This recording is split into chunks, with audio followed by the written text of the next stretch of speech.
우리가 신앙생활을 하면서 가장 원하고 바라는 것, 우리 그리스도인들이 가장 원하고 바라는 건 뭘까요? 무엇일까요? 아마 하나님께 기도할 때 하나님 응답하시는 것, 이것일 것 같아요. 우리가 원하고 바라고 하나님께 기도할 때마다 하나님께서 바로바로 응답하실 때 아마 그것만큼 기쁘고 또 그것만큼 은혜의 삶이 없을 것입니다. 오늘 말씀 보면 우리가 가장 그렇게 기다리고 또 원하고 바라고 소망하는 것, 이것이 바로 다윗이 이런 일이 있었습니다. 하나님께 묻되 하나님께서 바로바로 응답하시는 귀한 일들이죠. 오늘 말씀 보면 1절에 이렇게 말씀하고 있어요. 같이 한번 읽어보겠습니다. 그 후에 다윗이 여호와께 여쭈아뢰되 내가 유다 한 성읍으로 올라가리이까? 여호와께서 이르시되 올라가라. 다윗이 아뢰되 어디로 가리이까? 이르시되 헤브론으로 갈지니라. 다윗은 가장 중요한 순간에 이제 하나님께 기도합니다. 엿듣는 거죠. 그래서 하나님께서 응답하시는 얘기예요. 이 말씀 보면 우리에게 있어서 가장 중요한 기도 제목, 삶 가운데 가장 큰 기도 제목은 뭘까요? 아마 삶의 목적일 것 같아요. 그러니까 우리가 어떻게 살아갈 것인가. 그래서 방향성의 문제가 우리가 가장 고민되는 거죠.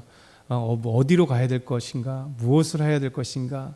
이런 것들이 사실 방향성의 문제예요. 삶이 어떻게 살 것인가, 무엇을 위해 살아갈 것인가, 나는 어떤 삶을 살 것인가. 그래서 또 아니면은 어떤 우리 박지원 지사님 우리 함께하는 그런 귀한 사업에서는 어디로 가야 될 것이냐, 그렇죠? 그런 어떤 이런 방향성의 문제가 가장 우리 삶 가운데 가장 힘들어요. 왜냐하면 어디로 가야 될지, 누구를 만나야 될지, 무엇을 해야 될지, 어떤 삶을 살아야 될지 사실은 우리는 모르잖아요. 그래서 가능성에 대한 것, 또 미래에 대한 것, 또 희미한 것에 대해서 우리가 결정을 해야 되고 또 가야 되기 때문에 그래요. 많은 사람들이 이것 때문에 힘들어하는 것이죠. 그래서 하나님을 믿지 않는 사람들, 예수님 믿지 않는 사람들, 교회에 다녀도 가짜 믿음을 가지고 있는 사람들은 하나님께 기도하지 않고 그래서 무당에게 가고 점쟁이들에게 찾아가는 거예요.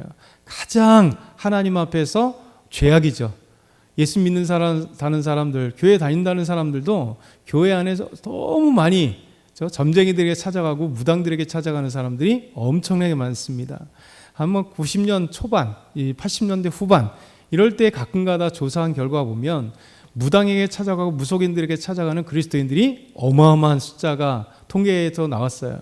그 이후에도 계속 이야기가 들려오는 것들은 점쟁이들한테 물어보면 장로들이 그렇게 많이 온다 그래요. 권사들이 그렇게 많이 온다 그래요.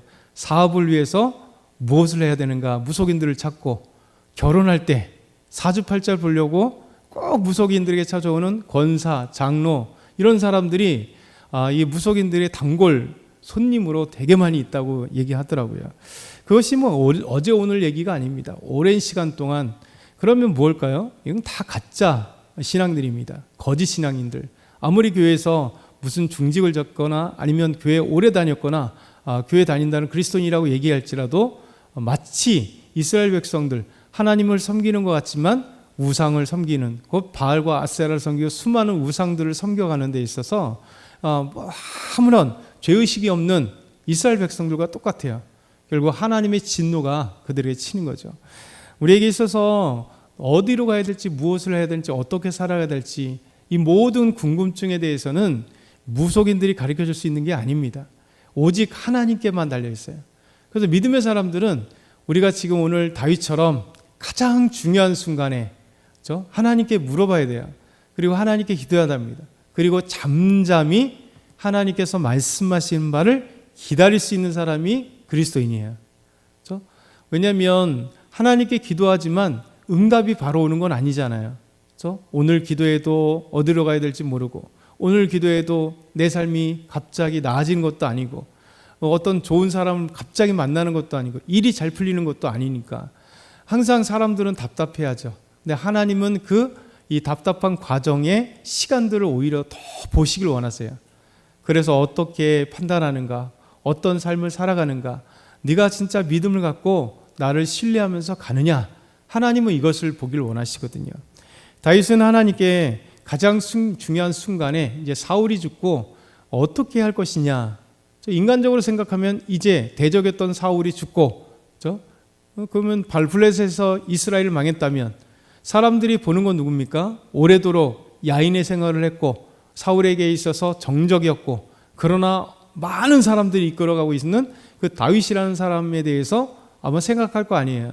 그리고 옹립하거나 무엇인가 우리나라의 중심이 되어야 될 이 어려운 순간에 당신이 우리 도와주십시오 하고 찾을 걸 기대하고 아무리 그 사람들이 만나거나 인간적인 방법을 사용할 겁니다.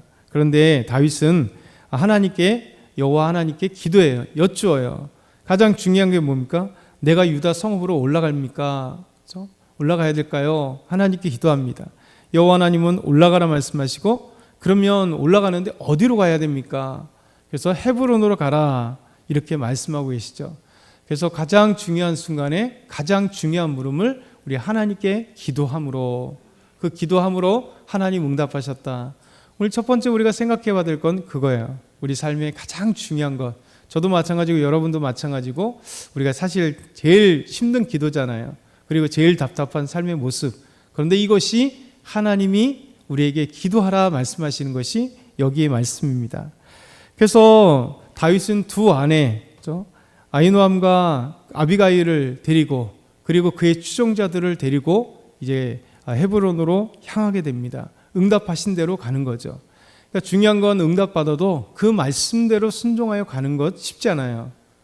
그리고 다윗은 그가 야인의 생활들을 다닐 때 그를 추종했던, 같이 힘들고 같이 고난을 함께 했던 동지들이 다윗을 끝까지 함께 찾아가면서 하나님의 응답대로 헤브론으로 가게 됩니다. 그리고 헤브론에서 유다 족속들이 다윗을 왕으로 삼는 놀라운 일이 벌어지게 됩니다. 2장 3절에서 4절 보면 또 자기와 함께 한 추종자들과 그들의 가족들을 다윗이 다 데리고 올라가서 헤브론 각 성읍에 살게 하니라. 유다 사람들이 와서 거기서 다윗에게 기름을 부어 유다 족속의 왕으로 삼았더라. 이렇게 말씀하고 있어요. 정말 하나님의 귀한 뜻 가운데 유다 족속들이 기쁜 마음으로 다윗을 왕으로 세우는 하나님의 은혜가 있는 것이죠.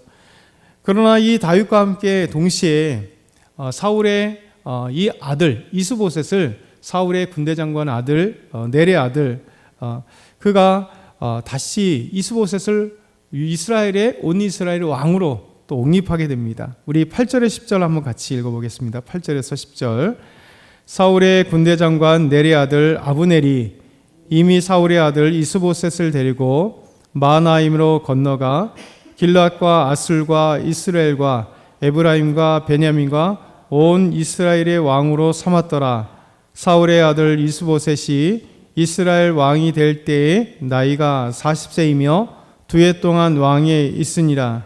유다 족속은 다윗을 따르니. 아멘.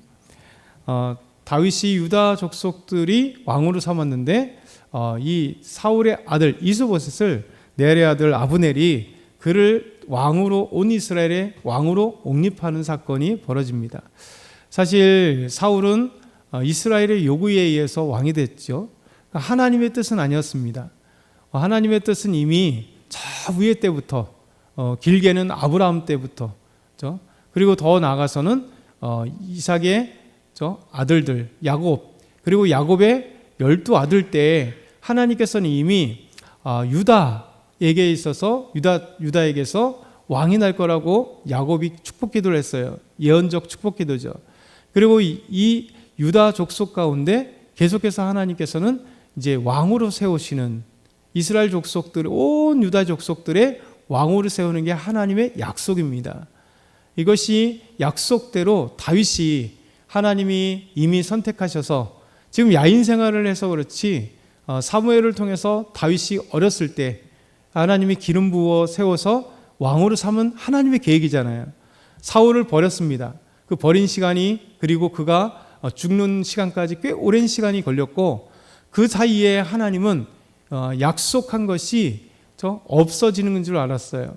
사무엘을 통하여 기름 부어 이새의 아들 중 막내 아들이었던 다윗에게 기름 부어서, 소년이었던 다윗에게 기름 부어서 왕으로 세우는, 왕이 될 것이라 말씀하신 거예요.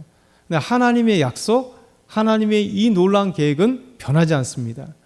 이미 남유다는 헤브론에서 다윗을 옹립했습니다. 하나님의 약속대로 하나님의 뜻 가운데 세워진 거예요.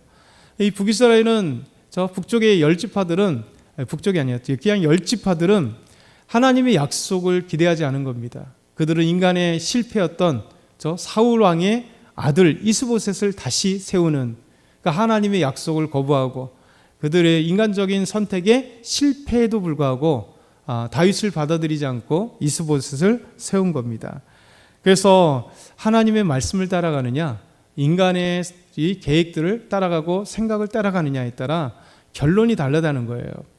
오늘 세 번째 생각해 볼 거는요, 다윗에게 전령을 더 어떤 사람들을 통해서 사울 왕의 죽음, 이 사울 왕의 죽음에 있어서 누구도 거들떠보지 않았던 사울 왕, 어떻게 보면 자녀들도 사울의 시신을 걷어서 장사 지내지 않았습니다. 다윗의 사울을 따랐던 어떤 군대 장관이든 사울을 따랐던 그 측근들이 사울의 시신, 벳산 성벽에 있는 그 머리 잘렸던 이 사울의 시신을 거두지 않았습니다. 놀라운 것은 뭐냐면 사울을 따랐던 그 엄청난 신하들이나 그러면 이스라엘 족속들이 사울을 장사 지내지 않았다는 게 참 놀라워요. 그러면 누가 장사를 지냈는가? 강 건너, 요단강 건너 요단 동편에 있었던 길랏 야베스 사람들이 사울의 시신을 걷어서 장사를 지냈다는 이 소식이 다윗에게 전해집니다. 놀랍죠? 이 길랏 야베스 사람들이 누구냐면 그 전에 사울에게 은혜를 받았던 사람들이에요. 사울이 왕이 있었을 때 이 길랏 사람들에게 은혜를 베풀었습니다. 이것을 잊지 않고 비록 가장 중요한 순간이잖아요. 블레셋에게 의해서 정복당하고 죽임을 당하고 그리고 전쟁에 패했던, 그리고 사울을 따랐던 그 나라의 모든 신하들이나 아들들이 거들떠보지도 않았을 때, 만약 거들떠봤다면 죽은 즉시 바로 가갖고 사울의 왕인데 사울의 시신을 거뒀을 텐데도 불구하고 그들은 그냥 놔뒀습니다. 아마 블레셋이 그 세력이 두려웠을 수 있을 겁니다. 그런데 길르앗 야베스 사람들은 이런 거에 대해서 굴하지 않고 자기들에게 은혜 베푼 사람들을 그대로 또 따라가서 이 사울을 장례 지낸 거예요. 그 말씀 보면 이 장례를 지낸 것, 이 이야기를 듣고 다윗이 전령을 보냅니다. 자기의 대적이었잖아요. 그런데 놀랍게도 이 길랏 야베스 사람들을 위해서 축복하고 하나님께 복이 있고 하나님 은혜를 입을 거다. 나도 너희에게 이후에 후한 은혜를 베풀 거다라고 하는 약속을 또 하세요. 그게 4절 하반절에서 7절 상반절인데요. 어떤 사람이 다윗에게 말해 이르되 사울을 장사한 사람은 길랏 야베스 사람이니이다 하매 다윗이 길랏 야베스 사람들에게 전령을 보내 그들에게 이르되 너희가 너희 주 사울에게 이처럼 은혜를 베풀어 그를 장사하였으니 여호와께 복을 받을지어다. 너희가 이 일을 하였으니 이제 여호와께서 은혜와 진리로 너희에게 베푸시기를 원하고 나도 이 선한 일을 너희에게 갚으리니 이제 너희는 손을 강하게 하고 담대히 할지어다. 얼마나 축복의 말씀이에요. 사실 대적이었던 사울을 장사 지내면 니들이 장사를 지내? 아마 이를 갈면서 내가 왕이 됐는데 너희들 꼭 정복하리라, 너희들 혼내주리라. 보통 사람들 그런 것 같잖아요. 근데 다윗은 정말 하나님의 사람이에요. 그까지 정말 선함이 무엇인지 아니면 악함이 무엇인지를 중요하게 분별할 수 있는 사람이 다윗입니다. 그래서 저와 여러분들 오늘도 이 말씀을 보면서 결단하고 또 오늘 하나님의 기도의 제목을 삼았으면 좋겠어요. 가장 중요한 나의 방향성, 어디로 갈지, 무엇을 위해서 살아가야 될지, 내 삶은 어떻게 해야 될지를 하나님께 꼭 묻는 것에 응답받기를 위해서 기대하기, 그리고 나의 대적 가운데 있어도 정말 선함을 분별해서 축복할 수 있는 아름다운 삶이 되길 소망합니다.